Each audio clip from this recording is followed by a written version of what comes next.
Kolkata night Riders Shahrukh খানের জন্য পরিবারের বাইরে আরেকটা পরিবার, আর পরিবারকে রক্ষার জন্য সুনীল গাভাস্কারকে পর্যন্ত ছাড় দেননি তিনি। আইপিএলের ইতিহাস ঘাটলে দুজনের সেই দ্বৈরথ সামনে চলে আসবে। 2009 আসরের কথা।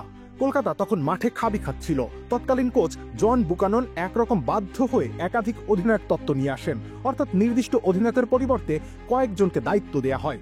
এসব অবশ্য পছন্দ হয়নি গাভাস্কারের। দ্য টেলিগ্রাফ পত্রিকার কলামে কোচকে তাচ্ছিল্য করেন তিনি। এই কিংবদন্তি লিখেন, এই একাধিক অধিনায়ক তত্ত্ব নিয়ে মন্তব্য করাটা সময়ের অপচয়। তবে বুকানন যেভাবে তার কুইন্সল্যান্ডের বন্ধুদের এখানে লাভজনক চাকরি পাইয়ে দিচ্ছেন সেটা নিয়ে কথা বলা দরকার। বেচারা মালিকরা একেবারেই বুঝতে পারছেন না যে তারা প্রতারিত হচ্ছেন। প্রায় সঙ্গে সঙ্গে প্রতিক্রিয়া দেখিয়েছিলেন কিং খান। দিন কয়েক পরে কড়া জবাব দিয়ে তিনি বলেন, আমার আবেগের জায়গা এটা, নিজের অনেক অর্থ খরচ করেছি, আপনার যদি কোনো সমস্যা হয় তাহলে দল কিনুন একটা, যেভাবে ইচ্ছে সেভাবে চালান। সেই মশালায় মশালাময় প্রাণ পটেটো ক্র্যাকার, লোভ সামলানো দায়।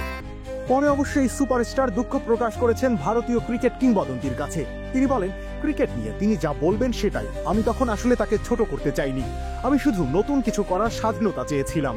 আমি তার কাছে দুঃখ প্রকাশ করেছি, চিঠিও পাঠিয়েছি।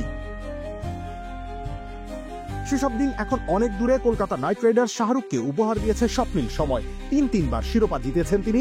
এবার আরো একটা ট্রফির জন্য লড়াই হবে। রুবেল ইসলাম রনি, খেলা ৭১।